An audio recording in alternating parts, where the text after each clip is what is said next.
Hello there, welcome to the Saroy channel. Thank you so very much for joining me this evening, wherever you are in the world. I can't believe how close we're getting to Christmas, it's quite extraordinary. I mean, it's just amazing how fast this year has gone, and I'm sure all of you agree with that. But it has been a very peculiar year with the COVID virus and all those things, so I do hope that you're doing remarkably well. And we've got a lovely story tonight. I don't know if you remember when we had a dying woman's confession story, and that was phenomenal. Little did I realise that I would actually get a man who was dying with an amazing story to tell, and that's tonight's story that's just going to knock your socks off. But before we get started, don't forget to subscribe to the channel, click the notification bell and the thumbs up. Dear Sarah and all your lovely listeners, my name is Jamie and I grew up in Denver, Colorado, known as the Mile High City, which has earned an amazing reputation over the years for the 70 breweries that produce the very best craft beers that you've ever tasted in your entire life, without sounding remotely biased, of course. My boyfriend Niall strongly recommends the Imperial Stout dark beer from the Hog's Head. So if you're ever in Denver and you enjoy dark beer, this is invariably the choice for you. We are known for our meticulously clean city, low unemployment levels, and let's not forget really amazing food. And for pizza lovers out there, you should try Denver's deep dish, because their pizzas are absolutely brilliant. One word of warning though, if you're watching your weight, grab those loose-fitting clothes, because you'll never be able to resist the sumptuous food on offer in our part of the world. As you can imagine, I grew up surrounded by the most exquisite, ravishing mountainous views, crisp fresh air, and totally breathtaking scenery. If you look to the west, you can see the exquisite statuesque mountains of Mount Evans and Grace Peak. And if you glance towards the east, you'll observe Kansas and Nebraska. We are lucky to live in this part of the world because although it gets hot, it is a dry heat which is so much more bearable with low humidity. So yes, Denver is a very great place to live. And if you like outdoor adventures and pursuits, it'll tick all the boxes for you. I grew up in a very charming residential neighbourhood of West Highlands, where I was raised in a beautiful, elegant, quintessential Victorian home with my father and mother and my two brothers Eugene and Peter, and as the children of parents working in the medical field, invariably the subjects discussed over the dinner table were always associated with the medical profession. My dad worked as a local doctor and my mother worked as a mortician's assistant, dealing with post-mortems after death. And some of the stories she would invariably tell us, especially about mysterious cases and unusual deaths, would leave me completely spellbound. It was hardly surprising as children that we all naturally gravitated toward the medical profession as our careers after we left school. And even as a little girl growing up, I would dress up in a nurse's outfit and play nursey with a plastic kid's stethoscope and thermometer, and I would go around the house telling everybody that I had made them so very much better, and they had been at death's door, of course. I suppose it was inevitable that I would end up in the medical profession myself, and I chose to become a private nurse, dealing with the death and dying and terminally ill patients, and not for a moment have I ever regretted that decision, as you might expect. So many people ask me here in Denver, why in the world would you become a nurse for the terminally ill? Surely you must get very depressed dealing with the dying, but the reverse is most certainly true. I find dealing with people facing the winter of their lives to be a very great privilege and a huge honour to be bestowed upon me, because dying is indeed a very intimate, personal journey for the patient. In truth, the dying have taught me how to appreciate life and to grab it with both hands, and they've also shown me the value of human relationships and the priceless gift of love. In my job, I work with patients in their home environment, administering drugs like morphine to help with pain management, and some of them even smoke cannabis, as it's legal here in Colorado, to help with pain issues. I also attend to their daily needs, as well as reading and talking to them, so that they are never truly alone on their journey. Another aspect of my job involves reassuring family members and helping them emotionally deal with this tumultuous time that they are invariably going through when heightened emotions are exceedingly raw and moods are turbulent. My story begins when I decided to take on a full-time job with a man living in a cabin in the woods in Aspen in Colorado, which is a gloriously beautiful place to live. It is situated in a remote portion of the Rocky Mountains and is known for its gloriously powdery slopes, quaking aspen trees, and thriving ski resorts, not to mention the all-year-round recreational activities. The summers here are warm and the winters freezing with tons of snow, and when this area is carpeted with snow, it looks like a dreamy winter wonderland. It is so magnificent, and I just love it when the bristlecone pine trees are literally caked in fresh snow. Without question, this part of the world is ravishingly beautiful, with a population of elk, mule deer, and bighorn sheep, and occasionally, soaring above us in the skies, in regal splendour, is the majestic golden eagle, which is, in my opinion, the most majestic bird ever to grace our azure blue Colorado skies. I remember the day that I arrived at Hugo's exquisitely beautiful large cabin, nestled in the heart of the woods, which to me was much more like a palatial timber mansion. It was made from yellow cedar and was outrageously extravagant and opulent, like something you would expect a movie star to own. It was spread out on 2 stories, with numerous balconies, patios, and walls of glass, and the inside of the cabin was equally as breathtaking and sumptuously cosy, adorned with exquisite oakwood furnishings, large stone fireplaces, and deep red Persian carpets. When I met the remarkable Hugo, he was an extraordinary man, and it was such a privilege to get to know him. But boy, was he emaciated and thin, and his skin had taken on a very deep yellow hue, which is so typically seen in advanced stage liver disease. It was hard to conceive that the jubilant figure of a well-nourished, happy man in the photograph that I was looking at, showing off a massive fish that he had caught, was indeed the same wasted, scrawly man lying before me in the bed, now merely a fraction of his former self. I could tell by his deteriorating physical condition and extreme muscle wastage that he didn't have much time left, but even though there were times he became disorientated, muddled and confused, due to the toxic overload of the liver, which ultimately affects the cognitive brain function. However, there were times he was very compos mentis, and in those moments we would talk about anything and everything together, and these were wonderful moments that I shall never ever forget. As I've worked with the terminally ill for so long, I never pussyfoot around about the subject of death, because I find my patients want to talk about the subject, but are often afraid to talk about it with their family and friends, so they always delight in the fact that I talk about death as easily as I talk about the weather outside, and that invariably is a massive relief to them.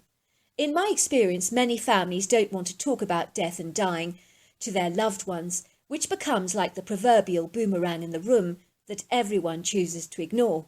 But in my experience, the dying person usually knows that their bodies is shutting down, and they do tend to go through that whole dying process shenanigans, from denial to anger to pleading with God, and then finally to acceptance. "Are you afraid to die?" I asked Hugo once. "Oh, heavens no," said Hugo. "As long as I'm not in pain, I'm fine about the dying process. I've had a good long life, and I'm ready for the next stage of my journey." "Does that mean that you believe in a hereafter?" I said. "Oh, most certainly I believe in God and in Jesus, and recently I've been experiencing some very vivid dreams." "That's very common too, well, among dying patients, of course, along with visitations from deceased relatives," I said. "I get that too a lot." "Oh, well, I've had that too," said Hugo. "I've been afraid to tell anyone because I thought they'd think it a side effect of my disease, because you can imagine, when you get liver disease, you do tend to get confused, and people think you're just muddled when you suggest you're seeing people." "Well, tell me about your dreams and visitations," I said. "I'm intrigued and, of course, fascinated." "Well, I've been dreaming of flying and soaring above the cities and clouds through space and beyond time, and then I do find myself floating to a very beautiful city where the roads are literally paved in gold. When I try to enter the city, this very gargantuan, giant-sized man, dressed in white, wearing sandals, keeps telling me it's not my time and I've got to go back. I keep protesting and begging to be let into this beautiful city, but he keeps telling me, not yet. "It sounds very beautiful," I said. "Much more magnificent than anything on the earth plane," he sighed longingly. "And if that's heaven, I'd leave this place in a heartbeat. It was that beautiful, and the colours were so bright and luminescent." What about the visitations? I asked. Tell me about them. Oh, I've been seeing my best friend Ernest. He was an awesome scriptwriter with me in the 80s and was killed tragically in a motorbike accident when he was flung violently into a tree and killed instantly. I never ever got over his ghastly death, and that's why I drowned my pitiful sorrows in drink, which is why I got myself into this precarious predicament in the first place, with my damaged liver, of course. I drank the wretched, unrelentless pain away, which was not the wisest thing I've ever done. Still, I can't complain, because I've had a very good life. So what does Ernest do when he visits you? I asked. He sits on that chair over there and smiles, and he looks at me and taps his watch and says, "Not long now." He's wearing his Harley-Davidson leather jacket, which is really rather funny because he lived in that thing when he was alive and clearly hasn't taken it off in the afterlife. I sincerely hope they have washing machines up there, or else my friend Ernest is going to pong to high heaven when I see him again. Wow, I said, wow, that is an amazing story. In the weeks that followed, I became incredibly close to Hugo, who has the warmest heart and the most delightful sense of humour. Well, he had it, of course. And as is always the case with dying patients, you become incredibly caught up with the family and their emotional struggles and upheavals during this turbulent, challenging and tumultuous time. And he had a very wonderful, charming family that was so engaged with Hugo and wanted to be very involved in the dying process with him and to say their final goodbyes when the time invariably came. Luckily, the process of dying, with its so many stages, can invariably prepare the family for the road ahead, which is why so often the sudden unexpected deaths are the worst of all to deal with for loved ones who are left behind. So sometimes a slower death like Hugo's can in fact be a very huge gift. One day when I was accessing YouTube on my Samsung tablet while Hugo was sleeping and I was listening to a series on Bigfoot encounters because I've always been a huge Bigfoot fan and have been mercilessly teased as a result by my entire family, who seem to believe that my fascination with the hairy critter borders on the insane. I thought I would play it for Hugo to listen to as a change from my usual routine of playing background music for him to listen to. Suddenly Hugo opened his eyes very wide, and as he listened to the encounter, he sat up and smiled, and his eyes grew very wide. "That's not an encounter," he said, remarking about the video that I was actually listening to. "That's just hearsay. Did he see it, or didn't he? Was it a black bear, or was it just a shadow? What was it that crossed his path?" I remember my heart just sank when Hugo was speaking like this. Was he going to ridicule me, like the rest of my entire family, by insisting that Bigfoot was a fictitious creature and that I was completely bonkers for actually believing in him? "Now that's not an encounter," continued Hugo. "Not like the Bigfoot encounter I had as a boy. Now that's an encounter." "You saw Bigfoot," I gasped. "You saw Bigfoot?" "I most certainly did," said Hugo. "Would you like me to tell you about it?" My eyes sparkled with exuberant enthusiasm. "Like I said? Are you kidding? I'd love it." So this was Hugo's story, which I'm about to share with you now. One day when I was about 12 years old, I was playing in the woods with my brother Donovan near our home, which is something I did every single day after school. We adored the woods because it was alive with most gorgeous birdsong, all kinds of deer, and indigenous wildlife as well. My brother and I befriended a squirrel there, whom had become so tame he would literally run up and down our shoulders and eat out of our hands. We called him Chips, and every time we went into the woods, we would feed him peanuts. We were amazed by how tame Chips was, because all the other squirrels kept a safe distance. But one squirrel, watching our encounter with Chips, suddenly became intrigued, and seeing that Chips could attain immense amounts of peanuts from us, realised that he was missing out enormously, so he overcame his shyness, and soon we had 2 squirrels eating out of our hands. We called the other squirrel Pip.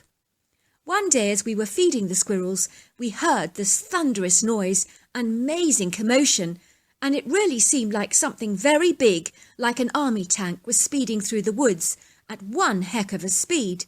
Now, squirrels are very timid, reticent creatures at the very best of times, and yet both Chip and Pip were not at all frightened off by the noise, although the other squirrels invariably were, which seems strangely familiar to them. Donovan and I were petrified by this noise because we hadn't heard anything like it before, but things were about to get a whole lot more frightening for us because bolting through the woods and standing only yards away from us was the biggest creature that the two of us had ever seen. What did he look like? I asked, growing very excited. Well, he was awesome, said Hugo. Words cannot describe the powerful presence that this creature exuded. The energy of this creature was unlike anything I've ever encountered before. He was very big, but his presence was even bigger. He was so masterful and impressive, and very definitely an apex predator. I was in awe and in terror at the very same time. You see, this critter was not something that I knew even existed in America at the time, and the size of this thing boggles the mind. I mean, it was enormous, and for a 12-year-old boy, I was already quite tall, nearing 6 foot, but this thing made me feel pathetically tiny and inconspicuous. He was gargantuan. How big do you think it actually was? I asked. Well, I'd say he was over 10 foot tall. He was about 1,000 pounds, maybe more, maybe less, 5 feet wide, built like an army tank, and very, very stocky and muscular. He was covered with long dark hair that had a very lovely shine and an auburn tint to it. I'd say he had the typical Bigfoot characteristics that are described today, like the typical cone-shaped head, the massive shoulders, huge feet and hands, and overlong arms. Did you think he looked more human-like or ape-like? That's a very good question. I'm not altogether sure, because he definitely had human-like characteristics, but he also had ape-like characteristics, and I can't really discern which was which, but he had an amalgamation of both, if you get my drift. What happened next? I asked.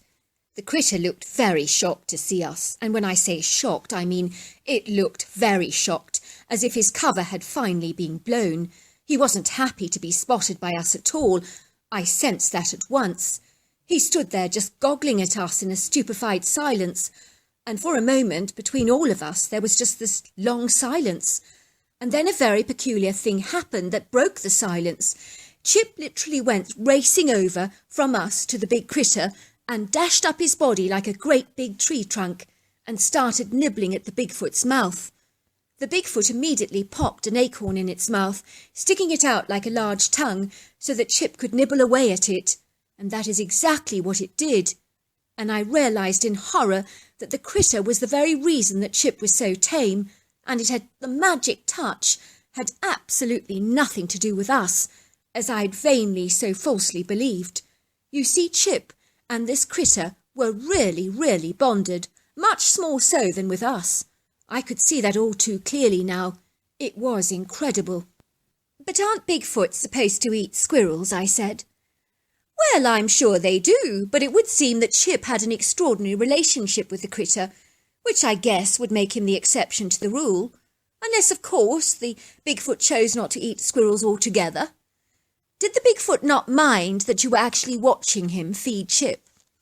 No, funny enough, I don't think he minded at all. After a while, he began to relax, because you see, he saw that Chip had befriended us as well, and was darting from us to the Bigfoot, from us back to the Bigfoot again. So, you know, like squirrels go from one tree to the next, rather like that. It suddenly made us seem much more amenable to him. I got the impression that he hadn't particularly warmed to humans in the past before.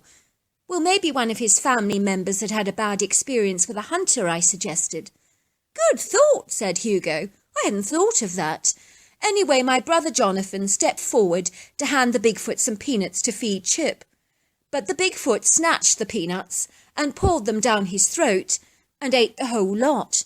Now, that was not a small amount of peanuts that he guzzled in 1 second, let me tell you. You mean he just poured them all down his throat in one serving? Oh, yes, chuckled Hugo. It was quite a sight, let me tell you. The Bigfoot then pointed to the packet, and then put on a very sad expression on his face, and we all cracked up laughing because he was incredibly comical, and we could tell he was enjoying our laughter. He knew we were laughing at him.